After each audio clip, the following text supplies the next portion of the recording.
आज पेश होगा यूपी का बजट। 7 लाख करोड़ रुपए का बजट सरकार पेश करेगी। महिलाओं और युवाओं पर फोकस रहने वाला है। कृषि और विकास परियोजनाओं पर जोर होगा। साथ ही आपको बता दें कि वित्त मंत्री सुरेश खन्ना आज बजट पेश करेंगे। सुबह 11 बजे संयुक्त सत्र में पेश होगा बजट और बजट के बाद राज्यपाल के अभिभाषण पर चर्चा होगी।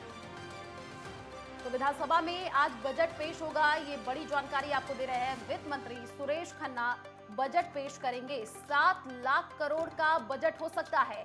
तो आमजन किसानों पर यह बजट केंद्रित होगा। इंफ्रास्ट्रक्चर के विकास पर भी जोर रहेगा। 2024 की नजर से ये बजट कैसा हो, इसको लेकर के अब सबकी निगाहें इसी पर टिकी हुई हैं। आपको बता दें कि नई योजनाओं को भी लाया जा सकता है।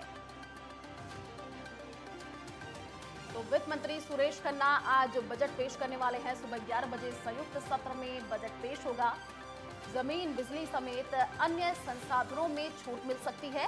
प्रदेश सरकार बजट में एमएसएमई सेक्टर को लेकर बड़ा ऐलान कर सकती है। उद्यमियों को जमीनों में जो छूट और बिजली और अन्य संसाधनों की जो व्यवस्था की जानी है, उन पर बजट में बड़ी घोषणा हो सकती है। यूथ सेक्टर के लिए बहुत कुछ खास हो सकता है। लैपटॉप, टैबलेट का बजट बढ़ेगा। साथ ही 2024 चुनाव से पहले योगी सरकार युवाओं पर फोकस कर रही है। तो महिलाओं पर भी फोकस है। कुटीर उद्योग से जोड़ने की तैयारी है। एमएसएमई सेक्टर के अलावा वन डिस्ट्रिक्ट वन प्रोडक्ट के तहत जिलों में महिलाओं को रोजगार दिए जाने को लेकर बजट में प्रावधान किया जा सकता है। अगर हम पर्यटन क्षेत्र की बात करें तो अयोध्या, वाराणसी समेत छोटे शहरों में पर्यटन बढ़ाएंगे और यूपी के धार्मिक नगरी कहे जाने वाले अयोध्या, वाराणसी, मथुरा समेत विभिन्न जिलों के पर्यटन स्थलों को बेहतर किए जाने पर सरकार फोकस कर रही है। तो यूपी के हर एक जिले के पर्यटन और ऐतिहासिक स्थलों को विकसित किए जाने पर भी सरकार इस बार के बजट में ऐलान कर सकती है।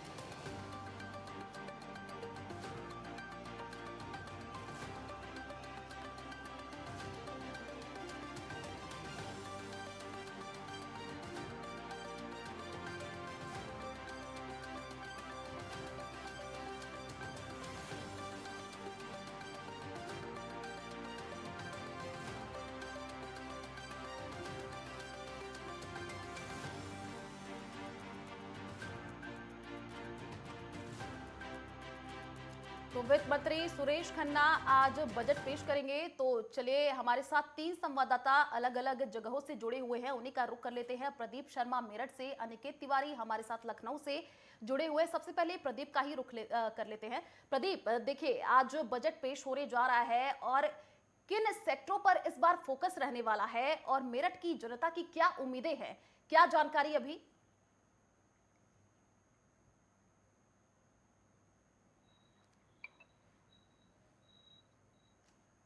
प्रदीप, आपको आवाज आ रही है?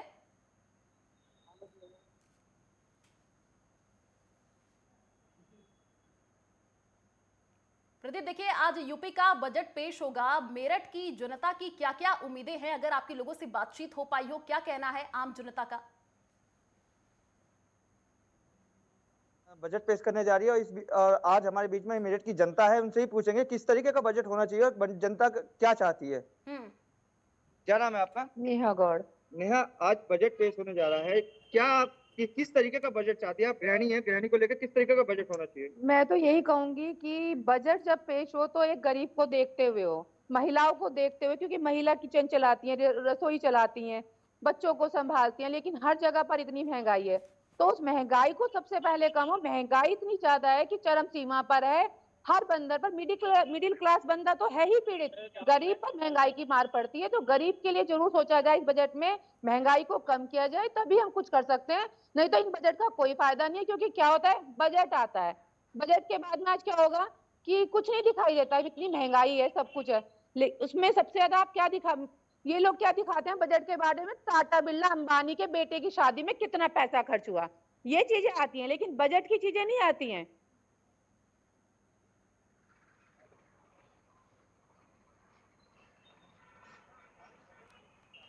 Sound of. प्रदीप, और लोगों से बातचीत करने की कोशिश कीजिए। आपके आसपास लोग नजर आ रहे हैं, क्या कह रहे हैं, क्या उम्मीदें हैं उनकी? आज जब बजट पेश होगा तो क्या क्या वो सोच रहे हैं कि आज क्या क्या उनको मिलने वाला है?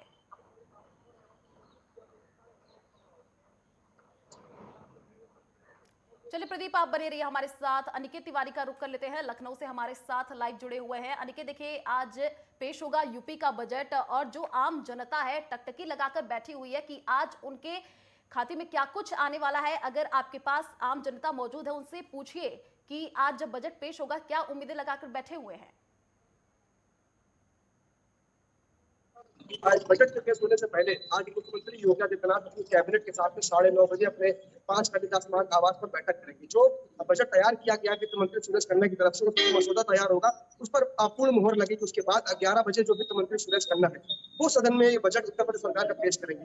हालांकि आयुष्य अगर बजट की बात की जाए तो युवा हो, किसान हो या फिर महिला हो या फिर जो बुनियादी विकास है, इन मुद्दों को कहीं ना कहीं इस बजट में जरूर ध्यान में रखा जाएगा। इसके साथ साथ जो सीमाओं पर जो सुरक्षा है उसको भी कहीं ना कहीं बेहतर करने के लिए इस बजट में कहीं ना कहीं प्रावधान देखने को मिलेगा।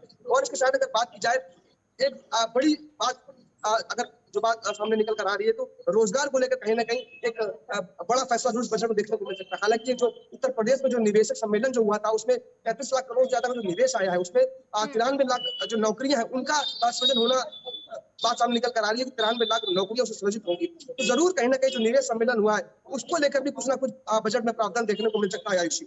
हालांकि अगर बात की जाए ओवरऑल इस पूरे बजट की जो अनुमानित जो बजट है वो 60 लाख करोड़ से ज्यादा का अनुमानित बजट बताया जा रहा है। सुरेश खन्ना इस बजट को आज सदन में पढ़ना शुरू करेंगे। उसके बाद ये स्पष्ट हो पाएगा कि किन मदों में कितना बजट में प्रावधान लाया गया। हालांकि अगर बात की जाए प्राथमिक शिक्षा की या उच्च प्राथमिक विद्यालयों की तो वहां पर स्मार्ट क्लास बनाने के लिए 500 करोड़ रुपए का जो बजट है उसका प्रावधान आने का अनुमान लगाया जा रहा है।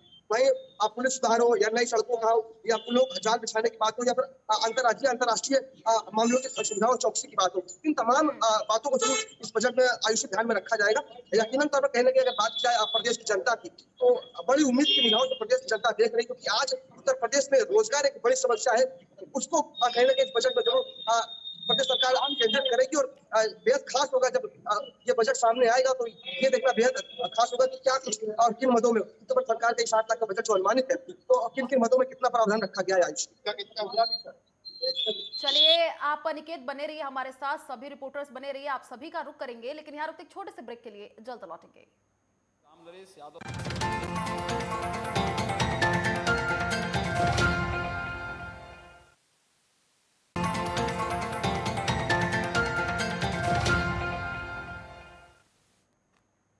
तो ब्रेक के बाद आपका स्वागत है। आज यूपी का बजट पेश किया जाएगा और ये बजट ऐतिहासिक बताया जा रहा है। आपको बता दें कि हमारे साथ तमाम संवाददाता लाइव जुड़े हुए हैं, उन्हीं का रुख कर लेते हैं। गाजियाबाद से हमारे साथ राम अवतार उपाध्याय गाजियाबाद से हमारे साथ जुड़े हुए हैं सत्येंद्र राघव, चलिए उन्हीं का रुख कर लेते हैं। सत्येंद्र, देखिए आज यूपी का बजट पेश होने जा रहा है। जो आम जनता है वो टकटकी लगा करके बैठी हुई है कि आज क्या कुछ खास रहने वाला है।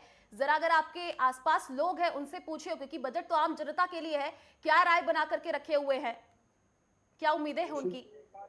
आयुषी, मैं बताना चाहूंगा कि प्रदेश सरकार का दूसरा बजट पेश होने जा रहा है, जिसमें कायस ये लगाए जा रहे हैं कि जिनकी 2 बेटियां हैं उनमें से एक की फीस माफ की जाए और विश्वविद्यालय खोले जाए और युवाओं को भी नौकरी की देने की उम्मीद है। हमारे साथ कुछ लोग जुड़े हैं जो उनसे जानना चाहेंगे कि उन्हें कैसी उम्मीद लग रही है। क्या नाम है आपका? मैं संतोष यादव।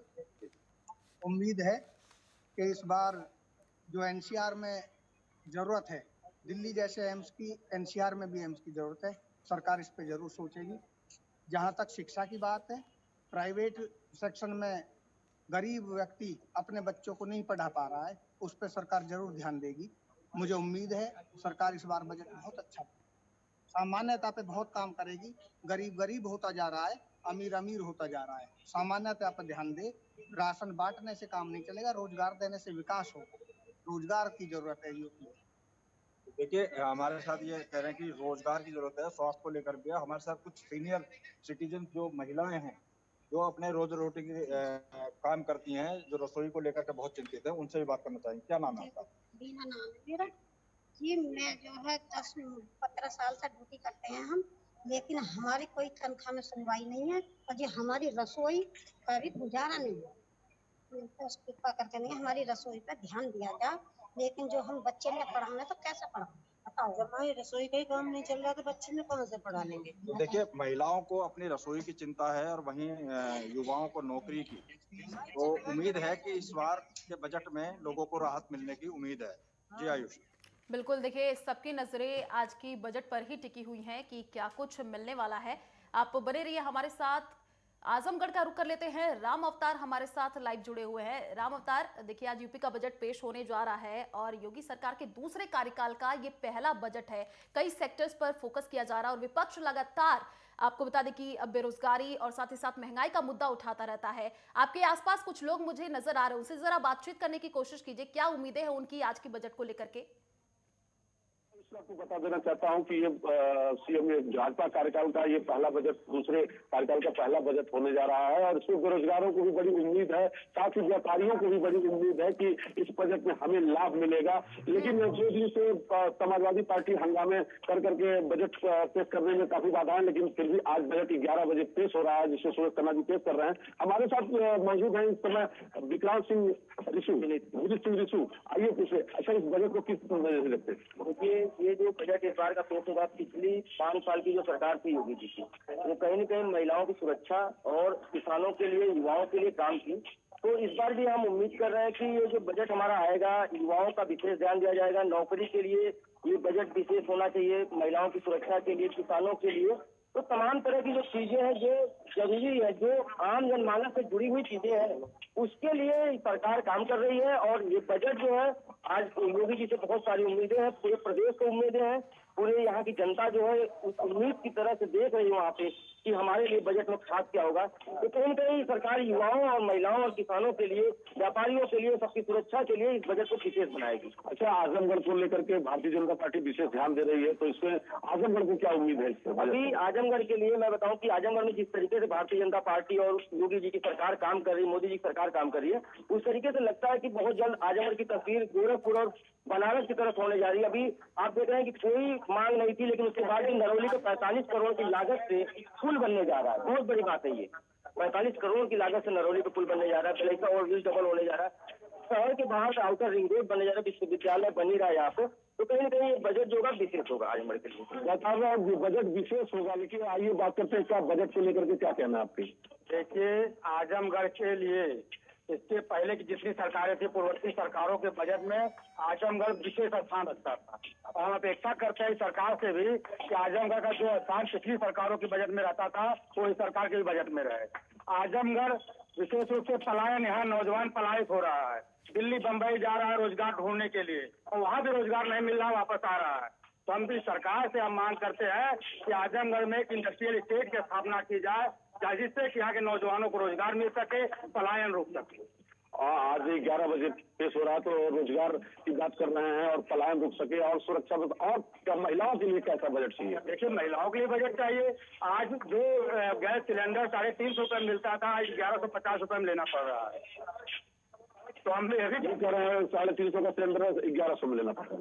बिल्कुल बात तो सही है, लेकिन उसके साथ ये भी हमको ध्यान देना है कि तब मजदूरी 150 हुआ करती थी, आज मजदूरी 600 रुपए है। आप भी काम घर पे करवाते हैं, तो तब मजदूरी 150 हुआ करती थी। तो समय के साथ हम अगर क्या कहते हैं कि इनकम बढ़ा है तो महंगाई बढ़ी है, बेरोजगारी सबसे बड़ी समस्या है। इनका कहना है कि इनकम बढ़ा है तो यह सब काल कपोल की बातें हैं कि इनकम बढ़ी है तो महंगाई बढ़ी है।